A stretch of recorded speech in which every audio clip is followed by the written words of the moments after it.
कितनी उम्र है? हाँ हमारा 14 है। 14 साल है। हाँ। पंडित है, योगी जी का राज है। काव खा लेंगे मर। मंदिर से सिर्फ भिखारी बढ़ेंगे। अगर स्कूल बनता, वही कोई विद्यालय बनता तो वैज्ञानिक बढ़ते। माँ बाप से अब स्कूल जाएंगे पढ़ेंगे तब कि भगवान हमको ज्ञान ला कर देंगे। उम्र है आपकी? भगवान हमको सर 13 साल। 13 साल में इतना ज्ञान काहे ले लिए भैया? सर स्कूल गए तब से ले लिए ना। अच्छा, और मंदिर जाते तो क्या हो जाते? मंदिर जाते तो हम वही फिर मांगना पड़ता हमको, भैया दे दो हमको, इधर दे दो भैया, 2 रुपए दे दो, 4 रुपए दे दो, यही मांगना पड़ता।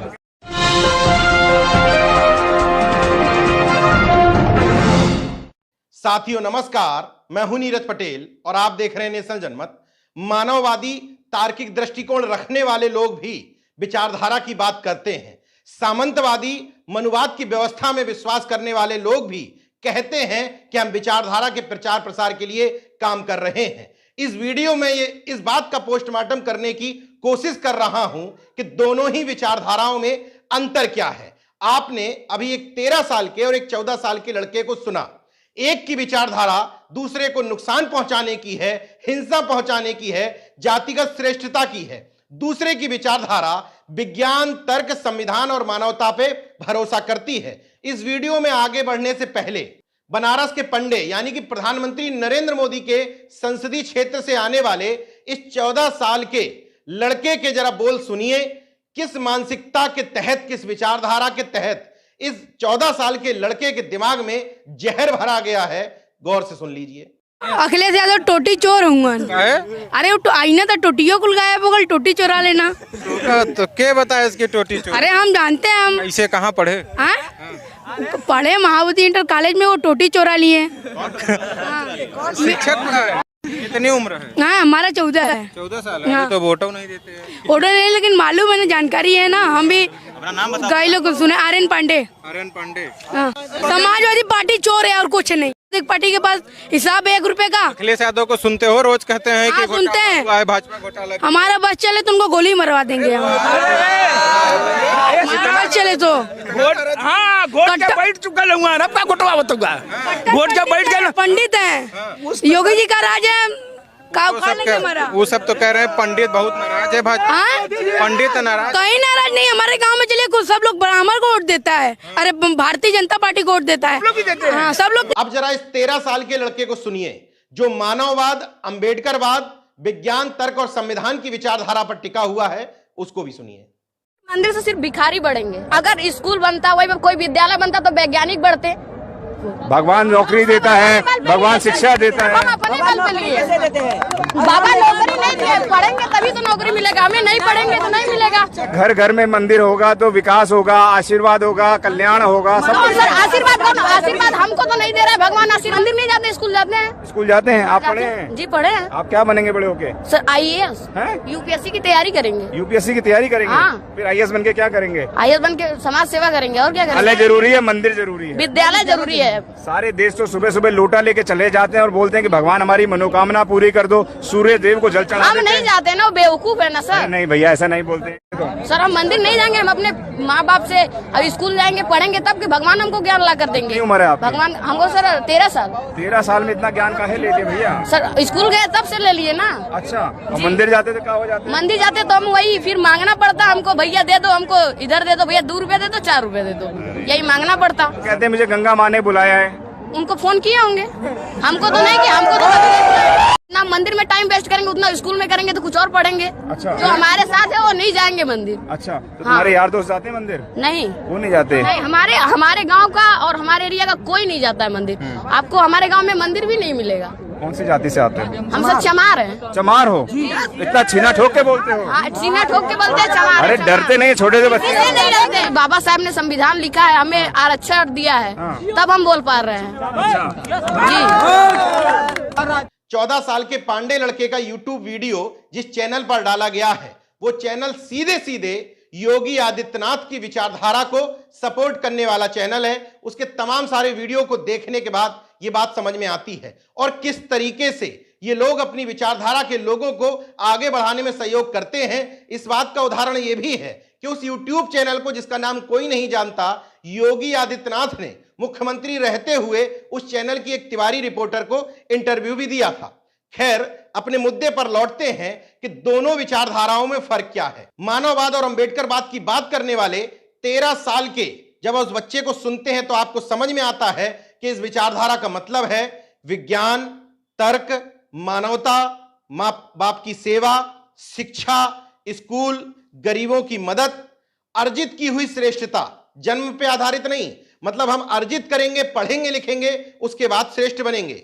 मानव मानव की बराबरी, अंतरजातीय विवाह और जाति को विनाश करने की वो भावना जो बाबा साहब ने एक पुस्तक लिखी थी, एनिहिलेशन ऑफ कास्ट। चूंकि ये अंबेडकरवादी बच्चा है इसलिए ये अपना ग्रंथ संविधान को मानता है और एनिहिलेशन ऑफ कास्ट यानी कि जाति के विनाश को ही मानवता के लिए एक बेहद महत्वपूर्ण कदम मानता है। यहां पर पाने की लालसा है, मतलब कुछ हम अर्जित करके प्राप्त कर लें। वहीं दूसरी तरफ जहां पर संघवाद है, ब्राह्मणवाद है, मनुवाद है, सामंतवाद है, हालांकि वो कहते हैं इसको हिंदुत्व राष्ट्रवाद है, लेकिन एक्चुअल में वहां यही चारों वाद हैं। वहां जाति वर्चस्व है, हिंसा है, जाति कटुता है, जन्मजात श्रेष्ठता है। वहां ये पाने की लालसा नहीं है, छीने की लालसा है। वहां ये बात है कि हमें कुछ प्राप्त नहीं करना है, हम जन्म के आधार पर ही श्रेष्ठ हैं। झूठ है, सामंतवाद है, अंधविश्वास है, दकियानुसी बातें हैं, पाखंड है, ढोंग है।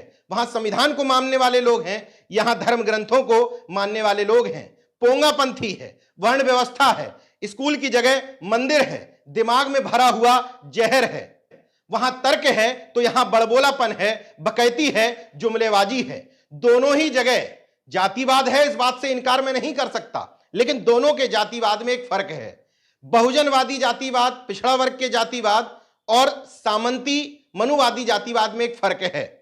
बहुजनों का जातिवाद, अंबेडकरवादियों का जातिवाद, मानववादियों का जातिवाद अपने लोगों की सुरक्षा के लिए है, मतलब हमारे ऊपर दूसरा कोई हमला ना कर पाए, जाति की वजह से हमें नीचा ना दिखा पाए, हमारे अधिकारों को छीन ना पाए। वहीं दूसरी तरफ जो सामंती और मनुवादी जातिवाद है वो दूसरों को नुकसान पहुंचाने के लिए है, दूसरे के अधिकारों को छीनने के लिए है, शोषण और दमन करने की भावना है। क्योंकि मैं कोई भी बात को बिना तथ्यों के साथ नहीं करता तो तथ्य आगे समझ लीजिए।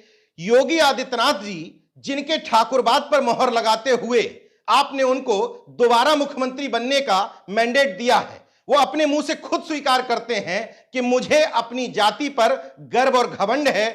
जब आपसे ये कहा जाता है कि आप खाली राजपूतों की पॉलिटिक्स करते हैं तो आपको क्या दुख होता है? नहीं, कोई दुख नहीं होता। क्षत्रिय जाति में पैदा होना कोई अपराध थोड़ा है।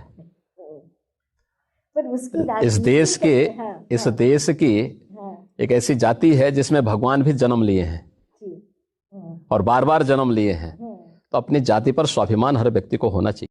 अब इस समर्थक को सुनिए जिसका कहना है कि मैं योगी का ठाकुर हूं। मुझे गर्व है कि मैं योगी का ठाकुर हूं।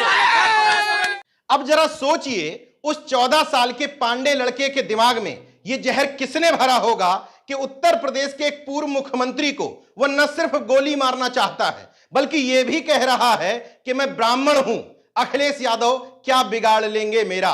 और ये सब तमाम सारी चीजें देखने के बावजूद पिछड़े वर्ग की तमाम सारी जातियों को तकलीफ नहीं है। उनको तकलीफ तब होती जब अखिलेश यादव या मायावती की पार्टी से जुड़े हुए कुछ लोग ये कह देते कि मुझे यादव होने पर गर्व है।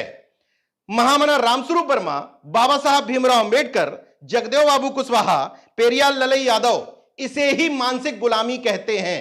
दलित वर्ग के तमाम सारे लोग नहीं, लेकिन अगर परसेंटेज देखें तो काफी सारे लोग इस मानसिक गुलामी से निकल चुके हैं। उनकी मजबूरी है कि उनके पास पैसा नहीं है तो वो किसी पैसे वाले के खेत पर काम करते हैं, मतलब वो शारीरिक श्रम बेचते हैं, लेकिन वो मानसिक गुलाम नहीं है।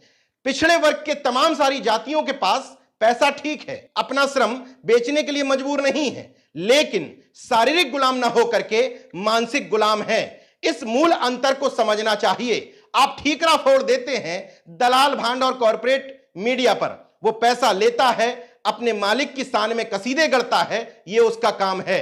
लेकिन पिछड़े वर्ग की वो जातियां जो यादववाद को लेकर के बहुत व्यथित रहती हैं, उन लोगों को योगी आदित्यनाथ के सजाती 20 ठाकुर डीएम क्यों नजर नहीं आए?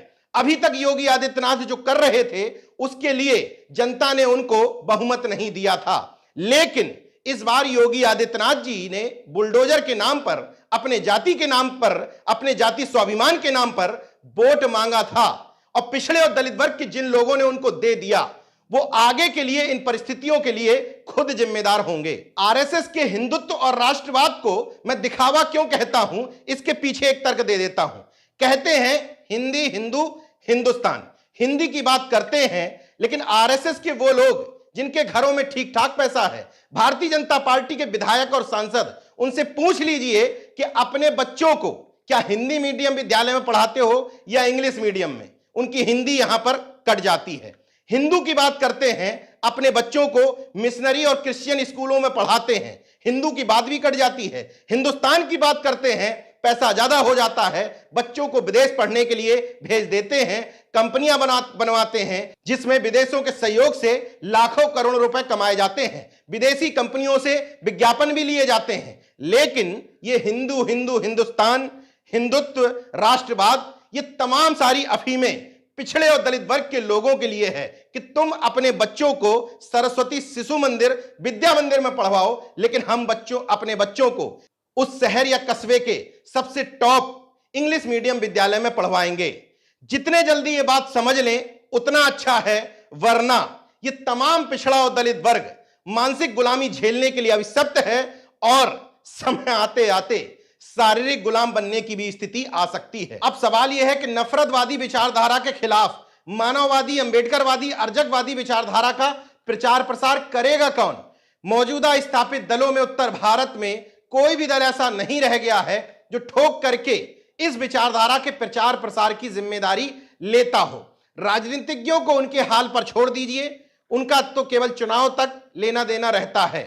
तमाम सारे सामाजिक संगठन और वास्तविक बुद्धिजीवी, वास्तविक शब्द का इसलिए इस्तेमाल करता हूं कि बड़े से बड़े बुद्धिजीवी को मैंने चुनाव के समय जातिगत भावनाओं में फिसलते हुए देखा है या अपने स्वार्थ में किसी एक नेता की गुलामी और चापलूसी करते देखा है।